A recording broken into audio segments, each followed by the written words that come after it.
जंगल जो पृथ्वी के समस्त स्थल मंडल को घेरे हुए हैं।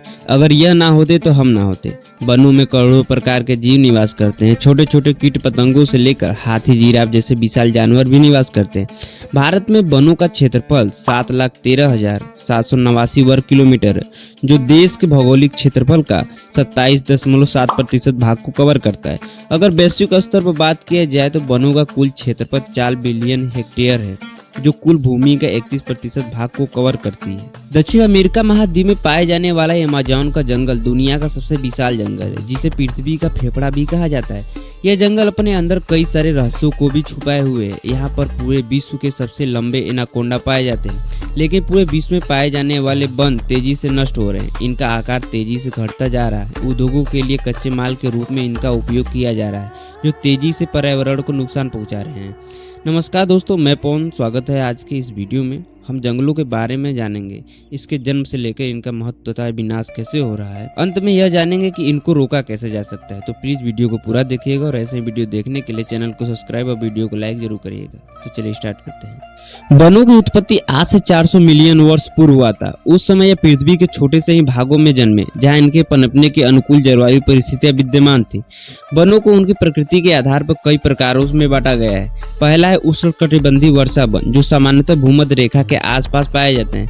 यहाँ का मौसम पूरे वर्ष गर्म एवं आर्द्र रहता है। इन वनों में पृथ्वी का सर्वाधिक वर्षा होती है, जिससे यहाँ पर सघन वनस्पतियां पाई जाती है तथा विश्व की सर्वाधिक जैव विविधता भूमध्य रेखा के आसपास इन्हीं जंगलों में ही पाया जाता है। दूसरा है पर्णपाती वन। पर्णपाती वन दुनिया के उस हिस्से में पाए जाते हैं जहाँ वर्षा अधिक होती है। इन वनों को मानसून वन भी कहा जाता है, क्योंकि बारिश के दिनों में इनमें हरियाली आती है। पतझड़ के समय इन वनों से पत्ते झड़ते हैं, जिसके कारण इन्हें पर्णपाती वन कहा जाता है। अगला है कांटेदार वन। भारत के पश्चिमी और मध्य भागों में कांटेदार वन पाए जाते हैं। इस प्रकार के वनों में वनस्पति कांटेदार होती है। इन वनों में बारिश कम होती है तथा वनस्पतियां अपने अंदर नमी बनाए रखने के लिए पत्तियां गिरा देती हैं। शीतोष्ण वन। इस प्रकार के वन ठंडे इलाकों में पाए जाते हैं। अगर आप ठंडे पड़ते क्षेत्रों में गए होंगे तो जरूर आपने इस प्रकार के वनस्पतियों को देखा होगा। इन वनों की पत्तियां चौड़ी होती हैं, इनके कारण इन पर बर्फ नहीं ठहरती, सड़क कर नीचे गिर जाती है। जंगल कई जानवरों के लिए प्राकृतिक आवास हैं। पेड़ वातावरण में ऑक्सीजन की आपूर्ति करते हैं। हमें यह लकड़ी, दवाइयाँ, भोजन तथा सबसे महत्वपूर्ण इनसे कागज निर्माण किया जाता है। वन दुनिया में कार्बन के सबसे बड़े भंडार हैं, जो वैश्विक तापमान को बनाए रखने में महत्वपूर्ण है।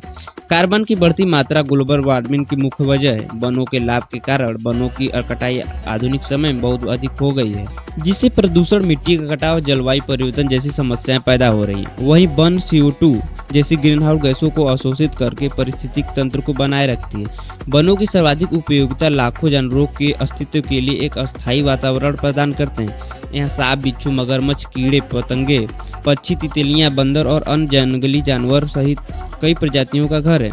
वनों के तली में लाखों सूक्ष्म जीव भी निवास करते हैं। पेड़ पौधे, झाड़ियां दिन के समय वातावरण से कार्बन डाइऑक्साइड को अवशोषित करती हैं और ऑक्सीजन छोड़ते हैं।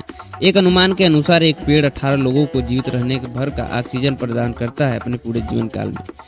मानव की समस्त क्रियाएं वनों एवं वन वस्तुओं पर निर्भर है। जैसे विभिन्न प्रकार की असाध्य रोगों को ठीक करने के लिए जड़ी बूटियों से बनाई जाने वाली दवाइयाँ इन्हीं वनों से पाई जाती हैं। मानव की बढ़ती मंशाएं वनों को निरंतर कम करती जा रही है। कागज उद्योग में कच्चे माल के रूप में इनको भारी मात्रा में काटा जा रहा है, जिससे वैश्विक तापमान भी बढ़ता जा रहा है। वहीं वनों में रहने वाले लोग कृषि के लिए भूमि को साफ करते हैं, जिससे वनों को जलाया जाता है तथा यह क्रिया भारत सहित विश्व के सभी क्षेत्रों में अपनाया जाता है। हमें इस पर रोक लगाना होगा या कोई नया तरीका अपनाना होगा। आइए वनों की समस्याओं का समाधान को ढूंढते हैं। वनों की कटाई को पूरी तरह से रोका नहीं जा सकता, लेकिन हमें इस पर नियंत्रण करने का प्रयास कर सकते हैं। जहां तक संभव हो, युवा और अपरिपक्व पेड़ों को नहीं काटा जाना चाहिए। हमें बड़े पैमाने पर हो रहे वनों का बाजारीकरण पर रोक लगाना चाहिए। अगला उपाय, वनों की आग। वनों के नुकसान का सबसे आम और घातक कारण ये प्राकृतिक कारणों से शुरू हो सकते हैं। एक बार आग लग जाने पर इन पर काबू पाना मुश्किल हो जाता है। आग पर काबू पाने के लिए फायर लेन लाइन बिछाना होगा, रसायन फैलाव व सूखे पत्ते और पेड़ हटाना होगा। वनीकरण, यह वह प्रक्रिया जिसके द्वारा हम क्षेत्र में अधिक पेड़ लगाते हैं। हम पेड़ को सड़कों के किनारे तथा अपने घरों के गांवों के अधिक से अधिक लगा सकते हैं। अगला उपाय है स्लेश एंड बर्न खेती। मवेशियों द्वारा अत्यधिक चराई, स्थानांतरित कृषि, इन पद्धतियों से जंगलों को नुकसान होता है। हमें इन सभी प्रथाओं पर नियंत्रण रखना होगा। हम लोगों को अधिक से अधिक वनीकरण के प्रति जागरूक करके इन पर संरक्षण पा सकते हैं। स्कूल के बच्चों को जागरूक करके तथा उनसे स्कूल के पार्कों में पेड़ों को लगवाना चाहिए तथा वन के महत्व को बताना चाहिए।